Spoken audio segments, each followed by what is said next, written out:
chess. Today I'll be going over 10 openings you need to know. These are not theoretically the best openings, but just openings that I commonly use, and I think you should play too because they're a lot of fun and they're very viable. It's not like you can't play them.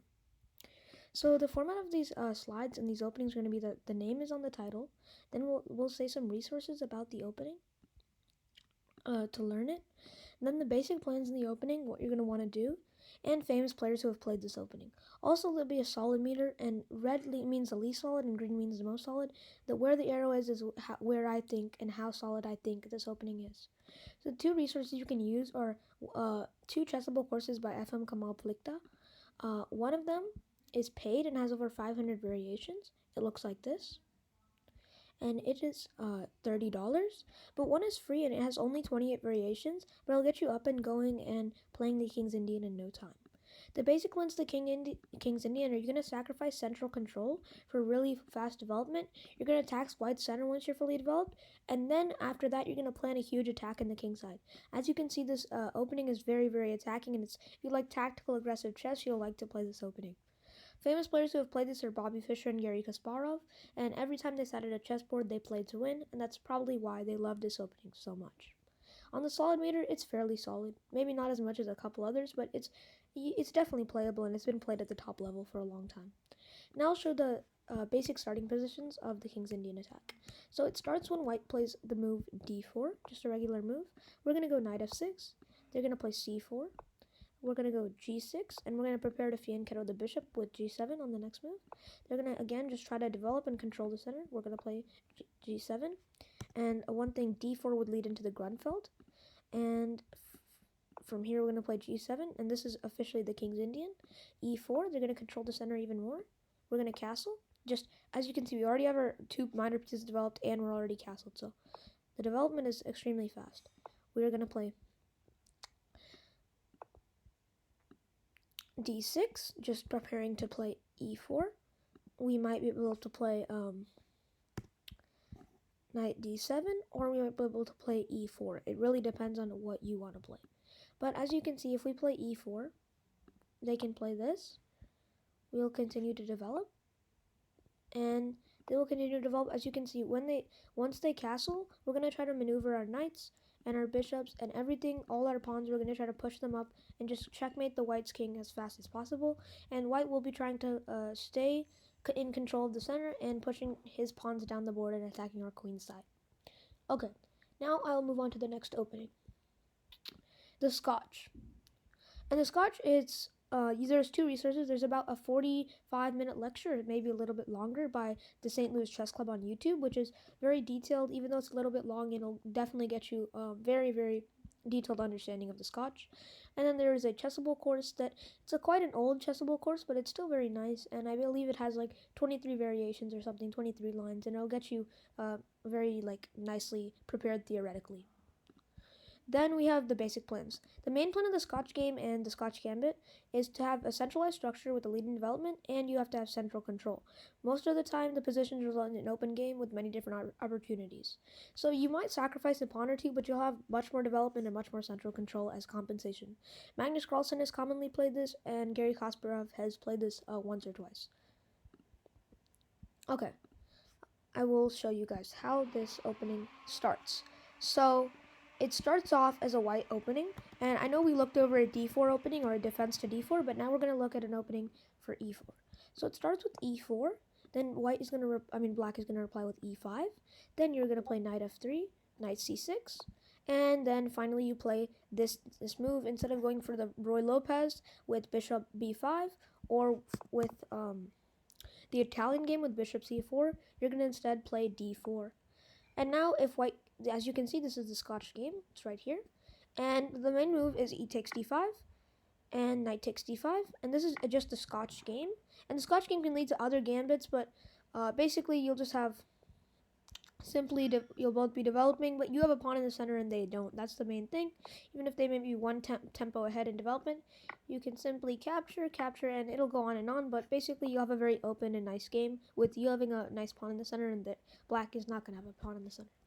But instead, there can be other variations where you actually gambit a pawn, which I will show right now. So you can play a move like this, takes, And you could even play something like the Goring Gambit. It's a little bit less sound, but as you can see, after knight takes, you have 2 pieces developed, and they have only 1, and they'll have to waste a tempo developing their bishop, and you're already a tempo ahead in development. But yeah, that's mainly the Scotch game. And then I'll show one variation that many people play, and if you see this, then you're just completely better, so don't be scared of it.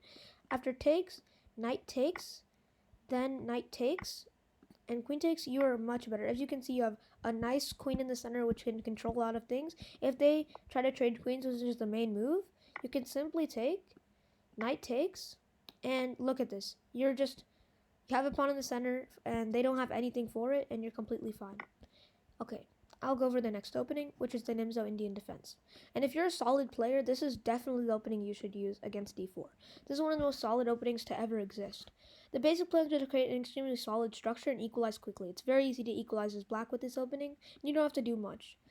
You undermine white's center once you have fully developed, even though this opening follows the hyper-modern school of thought, which is like you'll sacrifice center control at the start of the game for fast development, and once you have developed, then you're going to try to undermine and attack white's center. So this will allow you to move smoothly into the middle game with good counterplay. This is such a solid opening that Magnus Carlsen, someone who switches openings frequently, has played this for over 10 plus years.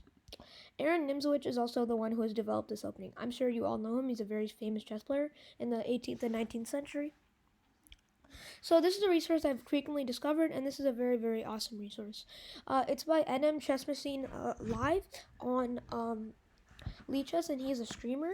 He's created a very in-depth study for the NimzoIndian, and it'll give you all the basic variations, the main line, the side lines, and the anti-NimzoIndian, the Catalan, and other transpositions that white may have against you. So it goes simply d4, knight f6, c4. Then we're going to play this move e6. This is how it starts. So the basic plans are to trade off this knight, trade off your dark square bishop for this knight, and then you're going to try to attack white's center with these moves d5, c5, b5, and then you're going to try to fianchetto your bishop eventually. So I'll just go through a regular variation. Simply going to have some captures, recaptures. You're both going to be castled, and as you can see, by the end of this variation, after 14 moves, you can see how it leads to an open position. You have a nice battery here. You have a nice bishop pointing to the king. And basically, you're both very solid and castled. And it just leads to a nice open game where both players have really nice chances. Okay. And then I will go for the French defense. I'm not an expert in the French, so I apologize if I don't have all the nuances. So the basic plans are one second. Excuse me. Some resources you can use are this French defense course on Chessable by NM Brian Tills, and it's called Master the French Defense. It has about, I would say, 17 or so variations. One moment, I'll show you guys how it looks. So yeah, it's called the French Defense by NM Brian Tills, and this will get you playing it. If you would like a little bit more like in-depth, if you'd like a more in-depth course, there's one for $25, and it has like over the 400 variations. That'll just help you like completely master it. But the free one is good, and I've used it. So the plan of the French defense is to gain a strong central control, as well as develop the queen and bishop in order to have a strong queen-king side attack. And then you'll have a bishop and queen battery, which is very strong, and they can't really evade. So Petrosian is a player in the past century who has definitely used this and employed this a lot. They say he was a very defensive player, and the French is really nice for people that are a little bit more passive and defensive. Ian, I don't know how to pronounce his last name, so I'll just call him Nepo, is one of the only top players nowadays who's actually using this opening, and he's kind of revived the theoretical status of it. It's a fairly solid. Engines don't like it that much, and that's why I've put it a little bit down on the scale, but it theoretically and practically you can definitely play it. So it starts off, it's a black opening against e4. It starts off with e4, e6, and then white is, I'm just going to show the main line because I'm not a huge expert in this. Then I'm going to see d5, then simply he's going to develop the knight.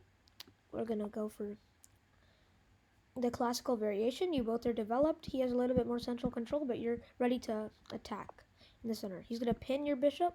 You're going to take this. He's going to take back with the knight, and you're going to just develop. And from here, you both are fairly equal. just simply developing. Might seem like you have a worse structure, but you're completely fine here, and you're doing okay. Yeah.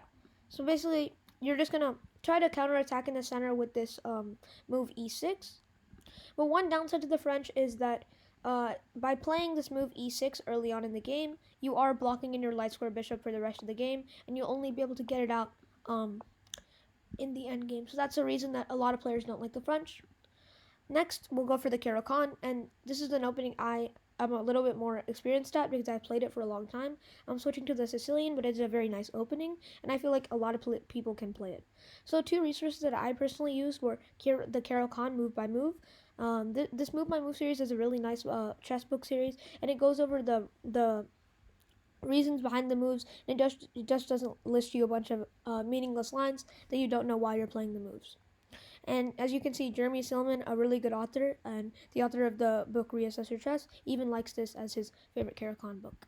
And then we have this book by Hauska called Play the Caro-Kann, and this is a very, very nice book. It's a complete opening repertoire, and Hauska, the author, is actually one of the leading experts in Caro-Kann theory, and he's created a lot of the novelties and a lot of the modern theory that we play right now. So these are two very nice books. And then we have the basic plans. You fight for the center from white by playing moves like c6 and d5. Then you find pawn breaks on c5 and f6. But the one thing, you have to find good squares for minor pieces, and it's a little bit hard to do that. But you have an easy time finding pawn breaks. And on the other hand, vice versa, white has an easy time finding squares for his minor pieces, but he has a hard time finding nice pawn breaks. And in a sense, it's like an improved French, and I'll show you how when I get to the analysis board. And if you're playing the Caro-Kann, I highly, highly recommend that you study Anatoly Karpov's games. He is a world champion and a wonderful Caro-Kann player, and he just showed when he played the Caro-Kann that it was such an unbreakable defense. Okay, so it's another e4 defense. So you're going to play e4. We're going to see c6. We're going to see d4. Well, I'll just go over the main line. There are some things called the two knights attack and the apocalypse variation, but I'll just go over the main line because that's what's played. So we see d5. You can go for the classical variation with any of these two knight moves. You can go for the advanced variation, or you can go for the exchange variation when you take. I'll just show the classical variation because that's the main played variation, and then I'll go over the rest. So we see simply knight. The knight move out. You're going to take the pawn. He's going to take with the knight, and you're going to move your bishop to attack his knight. He doesn't want his knight to be taken, obviously, so he retreats. We retreat, and from here we just go for solid developing moves that are fine. We see h4. He's threatening to trap our bishop. We move out. He attacks again. This is simply the classical variation, and overall we get our pawns onto e6 and c6, which is the main Caro-Kann structure. He wants to trade off our bishop. We're absolutely fine with that. And overall, this is just a very, very solid opening. It leads to much more close games than other openings, but if you like that sort of thing, it is very, very nice. Now I'll go over the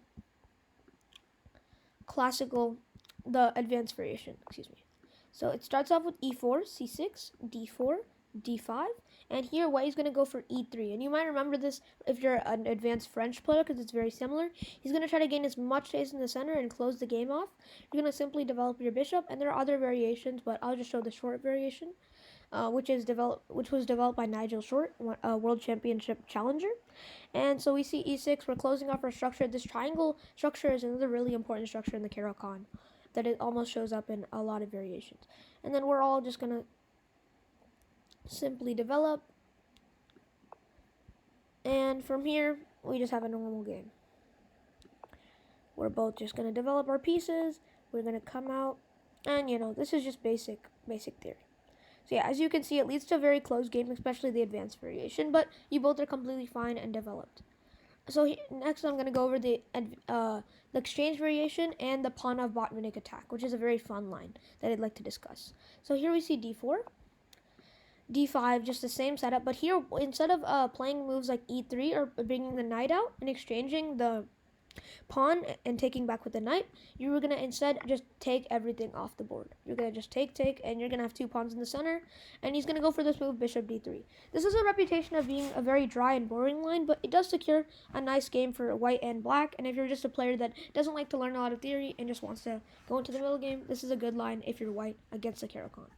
And there's not much theory that black players need to know either. But instead of bishop d3, I'd like to go over this fun line, the pawn off bot Finnick attack. And this is the most aggressive way to fight the Caro-Kann. So if you're an aggressive player and you are an e4 player, you should definitely play this against the Caro-Kann. And if you're a black player that is wanting to play the Caro-Kann, you need to know your theory, because you will get completely crushed if you don't know your theory.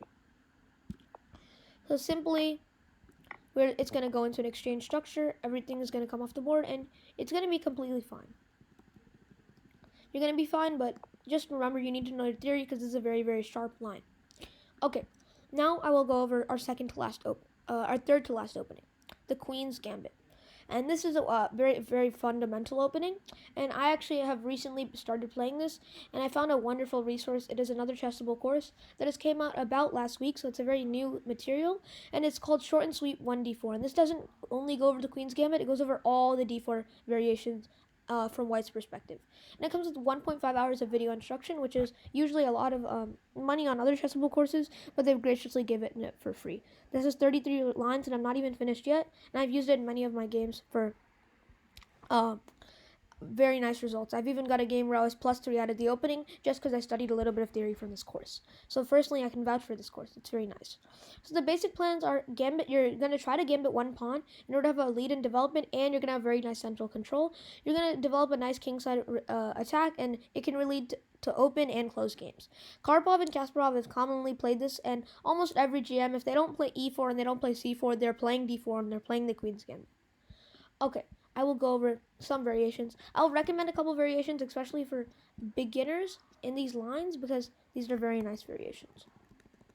Okay, so it's going to be starting off, as I said, with d4 from White's perspective. You're going to play d4, and we're not going to go over a knight f6. We're going to just go over d5, because that is the Queen's Gambit. You're going to play c4 instead of a move like bishop f4 and the London and the Trompowsky, etc., etc. So we're going to play c4. Then he can either accept the gambit, which is taking the pawn, but this is not theoretically the best reason, because I'll show you through the lines that White seems to have a much better position. It's not absolutely unplayable, it's just that the Queen's Gambit declined is much more popular. So the line that I recommend is e4. Just look at this. You grabbed all the center, and look at what Black has gotten. An isolated pawn that we're able to attack with the bishop on the next move.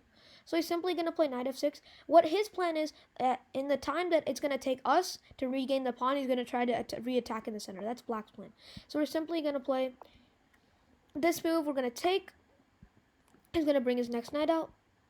And simply, this is just going to be a fine game. He's going to have a nice development, but we're going to already win back the pawn. And look at us.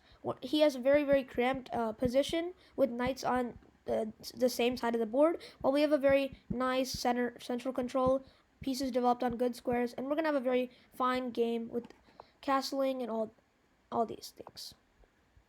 Okay, so this is the Queen's Gambit accepted line. There are many other lines, but I don't want to drag this video out too long, so I'll just go over the main lines and the lines. Okay, this is a line that I recommend. So if he goes for the Queen's Gambit decline with the pure move order, you're going to go for you can always face the semi-Slav defense or the Slav defense, which is something they have to be ready for. This is the semi-Slav, and there's also the Slav, which is just playing it a little bit later.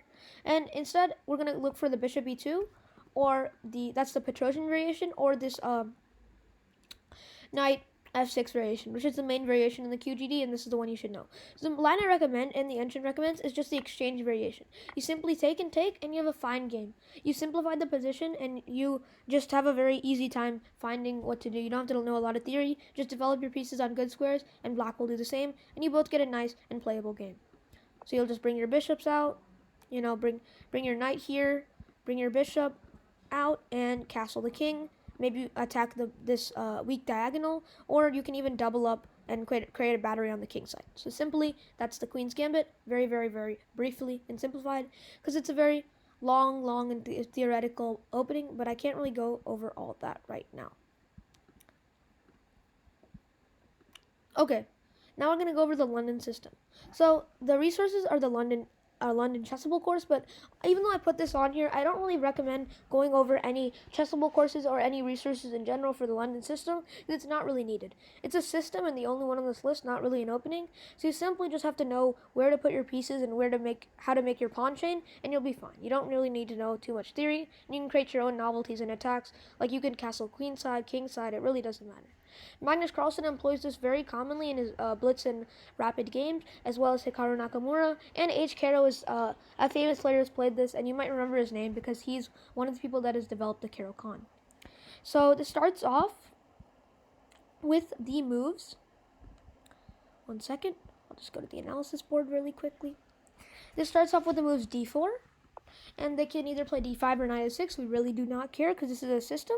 And I've already made a very detailed video on this, so please check it out because that'll be much easier for you guys if you really want to learn this. And I played this for almost 2 months. It's a very nice opening and very easy to learn. So simply, we're going to go for the London system. He's going to play, and we're going to try to get our pieces onto these squares. I'll show you. So he can play. We'll just go for some regular moves. And we're gonna get our bishop here.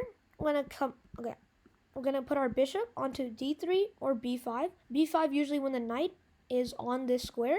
We're gonna go for b5, but right now, of course, it's not. So we'll just go for the normal move d3, and also the more popular move. He's gonna trade off our bishops, and we're fine with that. We're gonna castle either king side or queen side. But the main things you want to remember is you want to get this knight to d7. You want to complete your triangle pawn chain with c3, and you want to bring your queen to either b6, or you want to create this battery and bring it to c2. And you're going to simply castle queen side or king side depending on what game you want. If you castle same sides, remember that you're going to be much more solid and principled and a much more quiet and maneuvering game. But if you castle opposite sides, you're both going to try to throw your pawns up the board and just checkmate each other. That's what you need to know about the London system. I've already made a video, so I don't really want to cover this too in depth because that video is very good, and you guys can go over that one if you want to learn this very easily. Okay, now we're going to go over a last opening. It's the Smith-Morra Gambit. And one thing before I cover this last opening, I would like to just remember that the link for this slideshow is going to be in the description, and you guys can definitely go over it if you want to know more and click on these links and just go through this slideshow very easily. So this is a book that I really recommend if you want to learn the Smith-Morra, and even if you don't, this is just a very nice attacking book, and it really just teaches you how to attack. And this is by Mark Esserman, Mayhem in the Morra. So this is an introduction to the Smith-Morra, and just in general, if you want to learn it, look at this book. The basic plans are you're going to sacrifice a pawn for a nice lead in development and very good attacking chances. This is against a Sicilian, and many players, they don't like playing against a Sicilian as white, so this is a really nice anti-Sicilian you can go for. And it leads to very open games, so if you like that kind of tactical attacking chess, this is another opening you should play. Mark Esserman is an IM who wrote this book, Mayhem in the Morra, and he's kind of revived this Smith-Morra because it was never played at the top level, because it seemed very dubious, and it is a little bit, but it's not too much where you can't play it, and he has had a very nice game against a 2700 Super GM where he completely crushed him in the Smith-Morra. And Pierre Morra and Kenneth Smith are the two people that have developed this opening, so I've also put them up here. The solid meter, it's probably the least solid opening on this list, but at club levels, intermediate, and beginner levels, this is completely playable and is actually very viable. If you want to win games, then you should play this against the Sicilian. This is e4. The black is going to go for the Sicilian defense. We're going to go for this move d4. We're not going to go for the normal developing moves. We're going to go for d4, the Smith-Morra Gambit. And you can either play the knight f6 variation, but I'm going to show the very aggressive variation. You're going to sack another pawn, and you're going to capture it with the knight. And as you can see, we have a pawn in the center, and black has nothing. And we have a knight to support our pawn in the center. So black's going to try to catch up on development, but we're simply going to develop. He might play some moves to try to bring us out, but we're simply just going to have a lead in development the entire game, and that's just the whole Smith-Morra, and you're going to have very nasty attacking chances, and that's why I really love this opening, and it's very nice against the Sicilian. If you don't want to learn a lot of random lines like the Sveshnikov, the Kalashnikov, the Dragon, the Knight, or if there's so many lines, just go for the Smith-Morra, and you'll be completely fine. And one thing, theoretically, maybe black is a little bit better, but practically this advantage is completely non-existent. So yeah, that'll be wrapping up this video. I hope you enjoyed, and I hope you employ these openings in a lot of your games. Remember, stay fundamental, stay tactical. This is Fundamental Tactics Chess, signing off. Thank you.